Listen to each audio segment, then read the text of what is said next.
Passion and relaxation. ഇന്ന് ഞാൻ ഉണ്ടാക്കാൻ പോകുന്നത് കേരള പൊറോട്ടയാണ്. മൈദ അൺഹെൽത്തി എന്നൊക്കെ പറഞ്ഞാലും മൈദ കൊണ്ടുണ്ടാക്കുന്ന ഈ കേരള പൊറോട്ട നമുക്ക് എല്ലാവർക്കും വളരെ ഇഷ്ടമാണ് അല്ലേ.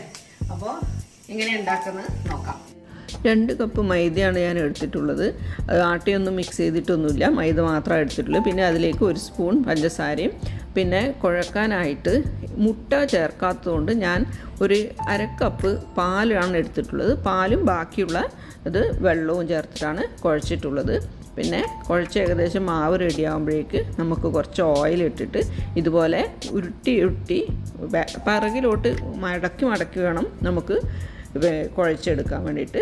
എണ്ണയൊന്നും എടുക്കുന്നതിൽ പിശുക്കണ്ട, കാരണം എന്തായാലും നമ്മൾ കുറച്ച് അൺഹെൽത്തി എന്നൊക്കെ പറയുന്ന ഈ പൊറോട്ട കഴിക്കാൻ റെഡി ആയിട്ടാണുള്ളത്. എപ്പോഴെങ്കിലും ഒക്കെ ഉണ്ടാക്കുമ്പോൾ നമുക്ക് നന്നായിട്ട് എണ്ണയും മൈദ തന്നെ യൂസ് ചെയ്യാമെന്നൊക്കെ ഉള്ള ഒരു ഒപ്പീനിയനാണ് എനിക്കുള്ളത്. അതുകൊണ്ട് ഞാൻ എണ്ണയൊന്നും കുറച്ചിട്ടൊന്നുമില്ല, പാകത്തിന് തന്നെ എടുത്തിട്ടുണ്ട്.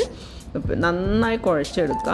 അതിന് ശേഷം ഇതുപോലെ നമ്മൾ കൗണ്ടർ ടോപ്പിൽ ഇട്ടിട്ട് വലിച്ച് നന്നായിട്ട് കുഴക്കണം. എല്ലാവർക്കും അറിയണതാണ് ഈ പൊറോട്ട. ഇപ്പോൾ എല്ലാവർക്കും ഒരു വക ആൾക്കാർക്കൊക്കെ ഉണ്ടാക്കാൻ അറിയാം, എന്നാലും പുതുക്കക്കാർക്ക് വേണ്ടി പറയുന്നതാണ്. പൊറോട്ടയുടെ മെയിനായിട്ടുള്ള സംഭവം ഈ കുഴച്ചെടുക്കുന്നത് തന്നെയാണ്. ഇത് ഞാനിപ്പോൾ ഒരു 20-25 മിനിറ്റ് കൗണ്ടർ ടോപ്പിൽ വെച്ചിട്ട് എണ്ണയും കൂടെ ചേർത്ത് കുഴച്ചിട്ടുണ്ട്. ടൈം ഒരു 15 മിനിറ്റെങ്കിലും കുഴച്ചെടുക്കണം, എന്നാലേ നമുക്കത് നല്ല സോഫ്റ്റായിട്ട് കിട്ടുള്ളൂ. കുഴച്ചെടുത്തിട്ട് പിന്നെ നമ്മളത് കുറച്ച് നേരം റെസ്റ്റ് ചെയ്യാൻ വെക്കണം. 1.5 മണിക്കൂർ 2 മണിക്കൂറൊക്കെ വെച്ചിട്ടുണ്ടെങ്കിൽ നല്ലത്. ഞാൻ സാധാരണ ചെയ്യുന്നത് ഉച്ചയ്ക്ക് ഊണ് കഴിച്ചതിന് ശേഷമാണ് ഇങ്ങനെ കുഴച്ചൊക്കെ വെക്കുന്നത്. കുഴച്ചൊക്കെ വെച്ച് പിന്നെ ഒരു 4 മണി ആ സമയമാകുമ്പോഴേക്ക് നമുക്ക് അടുത്ത സ്റ്റെപ്പ് ചെയ്ത് വെക്കാം. അങ്ങനെയൊക്കെ ആണെങ്കിൽ ഡിന്നർ ടൈം ആകുമ്പോഴേക്ക് നമുക്ക് പൊറോട്ട റെഡിയാക്കി എടുക്കാൻ പറ്റുന്നതാണ്.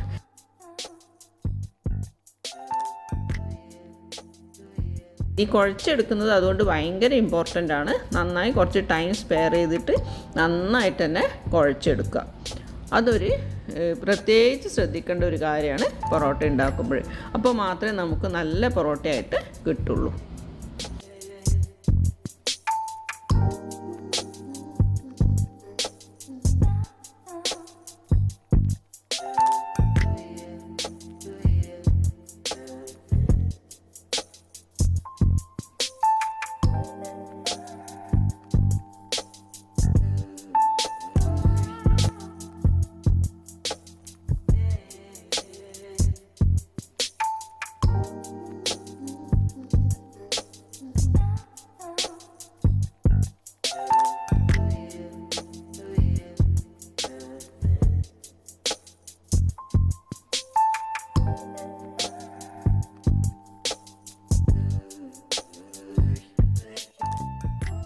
കുഴച്ചതായതിന് ശേഷം ഒരു വെറ്റ് തുണി കൊണ്ട് ഇത് നമുക്ക് മൂടി വെക്കാം.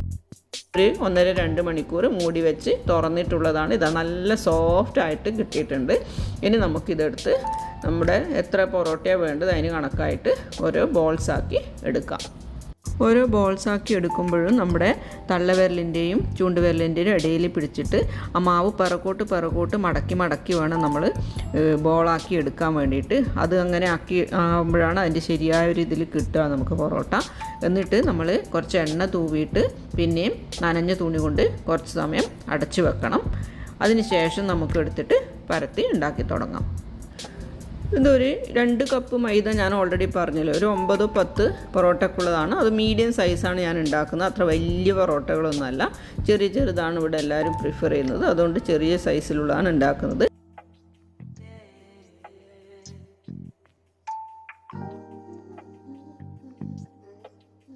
മൂന്ന് തരത്തിൽ നമുക്ക് പൊറോട്ട ഉണ്ടാക്കിയെടുക്കാം. ഫസ്റ്റ് ഇങ്ങനെയാണ്, നന്നായി പരത്തി വെക്കുക.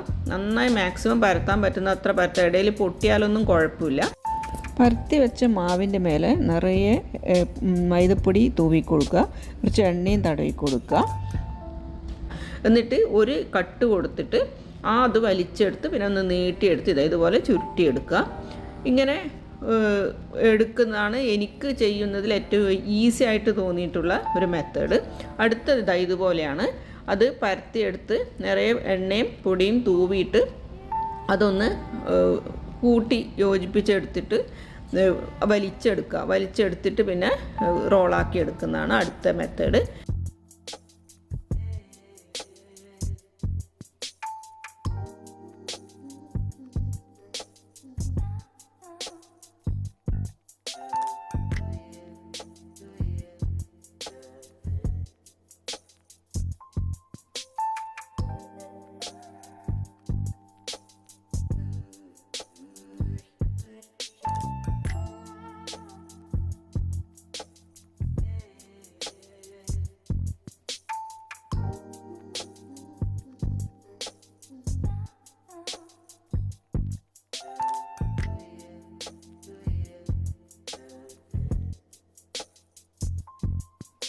ഇതാ മൂന്നാമത്തെ മെത്തേഡ് ഇതാ ഇങ്ങനെയാണ്. അതായത് പരത്തി വെക്കുക, എന്നിട്ട് കത്തി വെച്ചിട്ട് നമ്മളത് നേരത്തെ സ്ട്രിപ്പുകളായിട്ട് കട്ട് ചെയ്യണം. എന്നിട്ട് അതിൻ്റെ മേലെ എണ്ണയും പൊടിയും വെതറുക. ഇതാ ഇതുപോലെ വെതറുക. എന്നിട്ട് ഒന്നിച്ചാക്കി എടുത്തിട്ട് അതും വലിച്ചൊന്ന് നീട്ടിയിട്ട് റോൾ ചെയ്ത് എടുക്കുക. ഇതാ നമ്മുടെ പൊറോട്ട റോൾസൊക്കെ റെഡി ആയിട്ടുണ്ട്. ഇനി ഇതും ഇത്തിരി എണ്ണ തൂവിയിട്ട് അതിൻ്റെ മേലെ ഒരു വെറ്റ് ക്ലോത്ത് കവർ ചെയ്ത് വെക്കണം.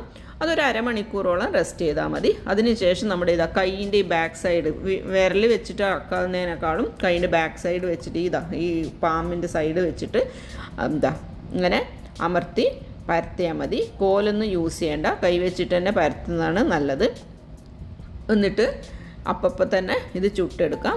ഒരു 3-4 പൊറോട്ടയൊക്കെ റെഡി ആകുമ്പോൾ നമുക്കതൊന്ന് അടിച്ചെടുക്കണം. അടിച്ചെടുക്കുമ്പോഴാണ് നമുക്ക് ആ പൊറോട്ടയുടെ ലെയറായിട്ട് വരുന്നത്. നമ്മൾ പഞ്ചസാര ചേർക്കുന്നുണ്ട്. ഇതുപോലെ ഒരു കരാമിൽ ഒരു ടിഞ്ച് കിട്ടും പൊറോട്ടയ്ക്ക്. അതൊരു ടേസ്റ്റും കൂടിയാണ്. കുഴക്കുമ്പോൾ ഒരു നുള്ളു ഉപ്പും കൂടി ഇടണം. ഉപ്പിൻ്റെ കാര്യം ഞാൻ പറയാൻ വിട്ടുപോയിരുന്നു. ഇതാ പാകത്തിന് എണ്ണ ഞാൻ പറഞ്ഞല്ലോ, നെയ്യും എണ്ണയും കൂടെ ഉള്ള മിക്സാണ് യൂസ് ചെയ്യുന്നത്. അതും കൂടി ഇട്ടിട്ട് നന്നായിട്ട് 2 സൈഡ് ഒരുപോലെ ബ്രൗണിഷ് ആക്കി എടുക്കുക.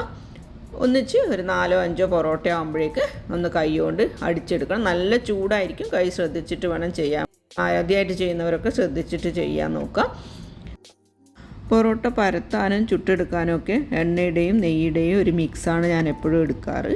ഇവിടെ നല്ല തണുപ്പായതുകൊണ്ട് നെയ്യ് കട്ടിയായിട്ട് തന്നെ ഇരിക്കണം. അതുകൊണ്ടാണ് ഒരു മഞ്ഞ കളറിൽ കാണുന്നത്. അതേ എണ്ണയുടെ കോമ്പിനേഷൻ തന്നെയാണ് നമ്മൾ ചുട്ടെടുക്കാനൊക്കെ യൂസ് ചെയ്യുന്നത്.